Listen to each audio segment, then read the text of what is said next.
Jemaat yang dikasihi oleh Tuhan Yesus Kristus, Shalom. Apa kabarnya jemaat hari ini?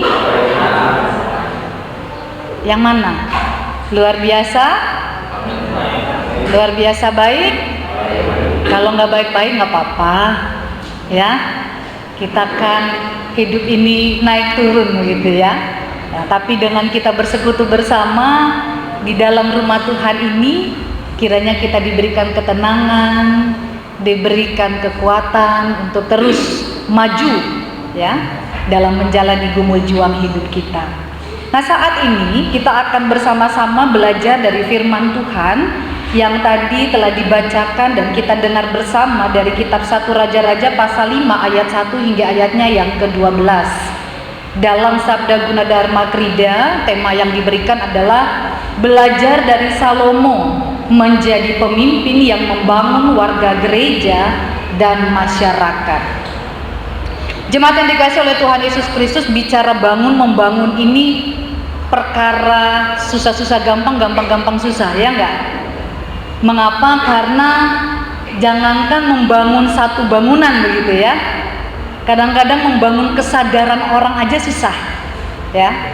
Hal yang sebenarnya dekat dengan diri kita, membangun kesadaran, misalnya membangun kesadaran orang untuk membuang sampah pada tempatnya ya, itu aja susah ya. Ya, kadang-kadang kita mungkin dalam perjalanan masih melihat ada begitu banyak sampah-sampah yang berserakan ya.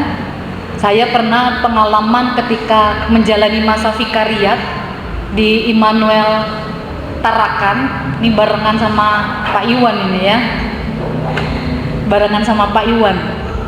Di Tarakan itu biasanya kami kalau mau pergi ke tempat pelayanan itu kami menyeberang melewati lautan dan sungai ya.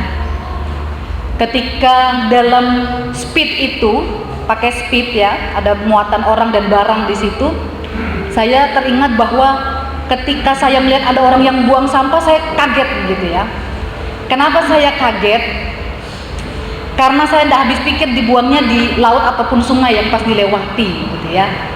Sampai saya berpikir begini, aduh jangan sampai kita kenapa-kenapa ini karena buang sampah sembarangan begitu ya.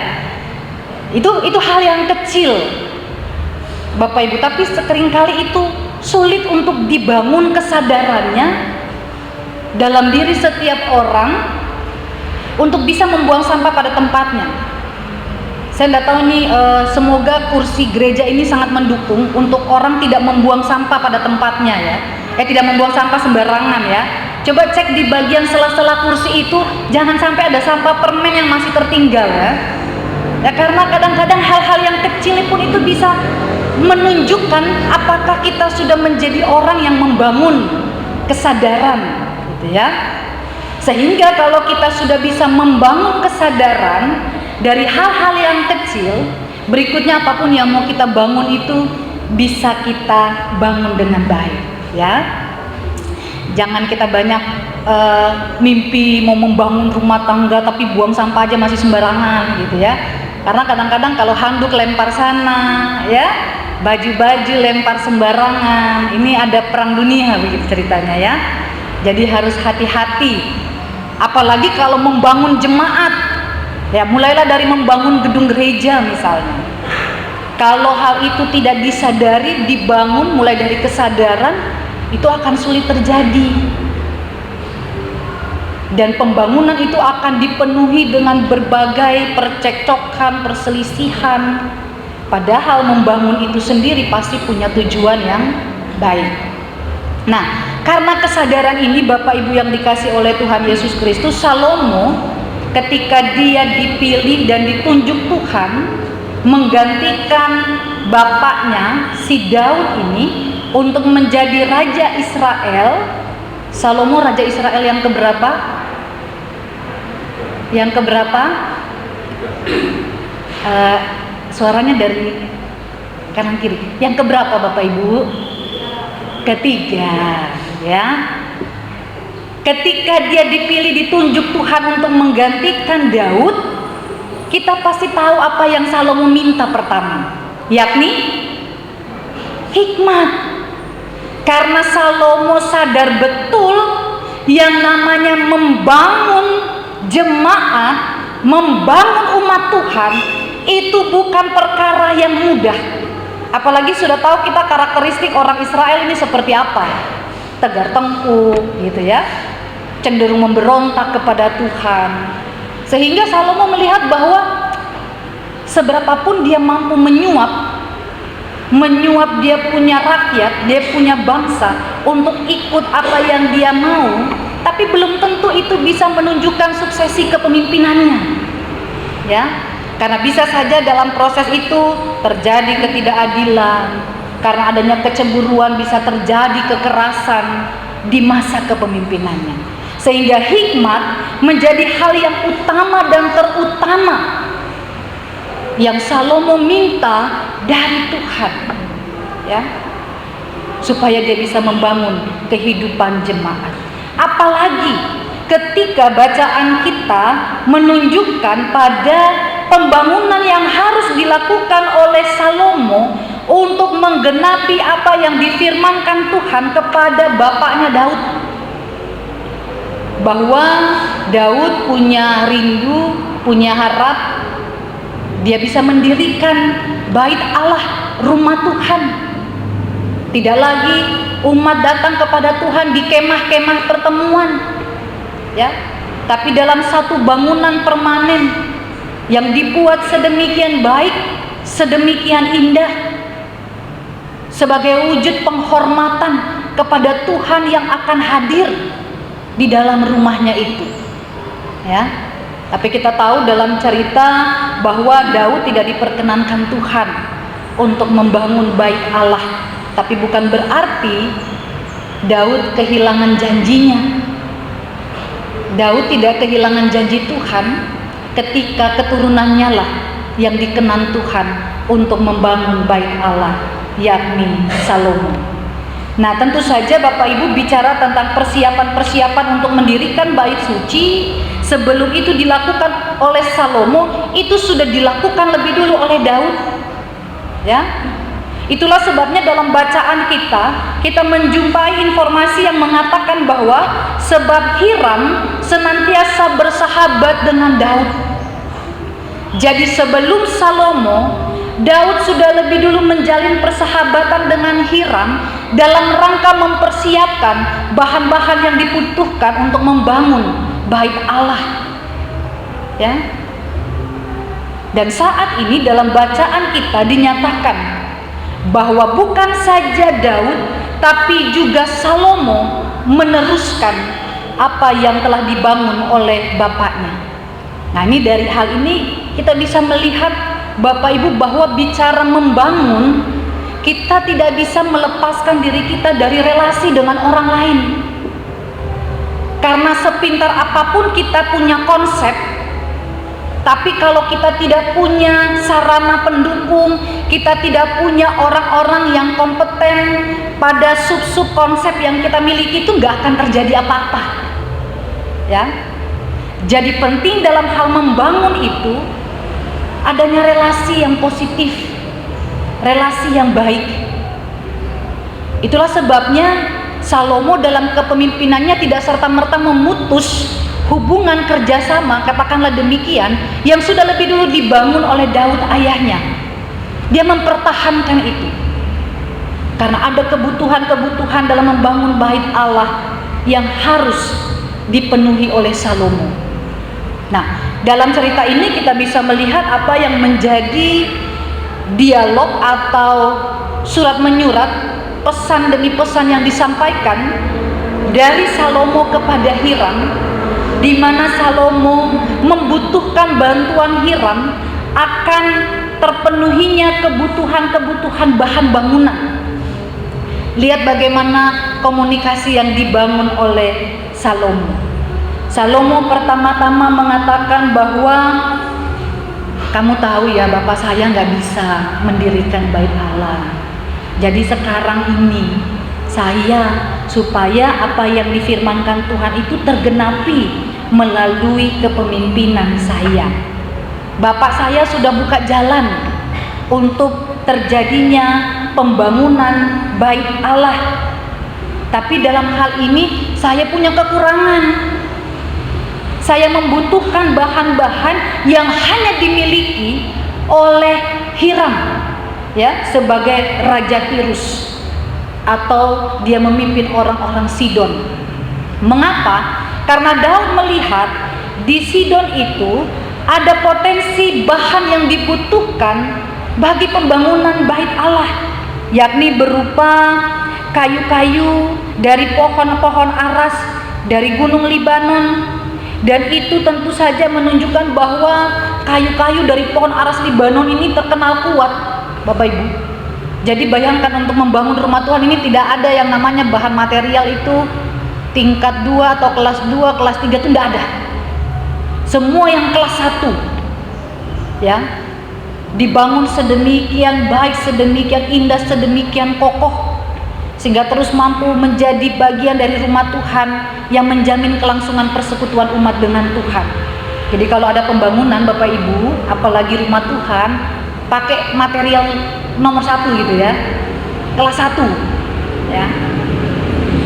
Dan itu hanya ada dalam kehidupan masyarakat Hiram, yakni orang Sidon, karena hanya mereka yang punya kepandaian untuk menebang pohon-pohon yang kuat itu. Nah, dalam hal membangun, kalau tadi kita bicara hal yang pertama menjaga relasi, nah yang kedua dari apa yang disampaikan oleh Salomo ini adalah pengakuan bahwa seringkali dalam membangun itu kita punya keterbatasan. Karena itu kita harus terbuka terhadap kehadiran orang-orang lain atau pihak-pihak lain yang punya potensi untuk menopang pembangunan itu, ya. Apalagi berkaitan dengan bahan yang digunakan. Itulah sebabnya Salomo meminta hal itu kepada Hiram. Dan apa yang menjadi respon Hiram, kita lihat dalam bacaan kita bahwa ia sangat bersukacita, ya. Dan bukan saja bersukacita, ia nyatakan sukacitanya itu dengan memuji Tuhan yang telah memberikan kepada Daud seorang anak yang bijaksana untuk mengepalai bangsa yang besar ini. Salomo minta hikmat, Tuhan kasih, dan Salomo menggunakan itu dengan sebaik-baiknya, dan hal itu diverifikasi oleh Hiram. Bapak Ibu, ada yang ikut pembinaan tahap pertama bakal calon diaken penatua, ada disuruh mengisi assessment tentang karunia-karunia roh, ya, karunia-karunia rohani.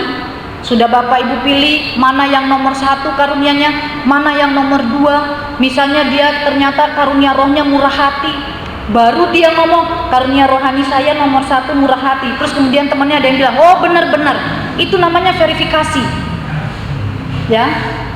Jadi karunia rohani yang dia mau tampilkan itu ternyata dibenarkan, diverifikasi oleh orang lain bahwa benar dia punya karunia murah hati. Nah, ini juga yang menjadi verifikasi yang Hiram berikan kepada Salomo, bahwa benar ketika dia minta hikmat Tuhan beri, dia wujud nyatakan itu dalam sikap hidupnya. Dan itu mendatangkan pujian bagi nama Tuhan, juga bagi Daud bapaknya. Dan kemudian singkat cerita kita melihat dari ayat 8 sampai dengan ayatnya yang ke-11, mereka deal, mereka sepakat, saya berikan kayu tapi tolong bantu saya dalam hal pangan, ya. Jadi ada relasi yang baik, ada sikap hidup atau perilaku yang baik, dan juga ada sikap yang menunjukkan kebaikan satu dengan yang lain.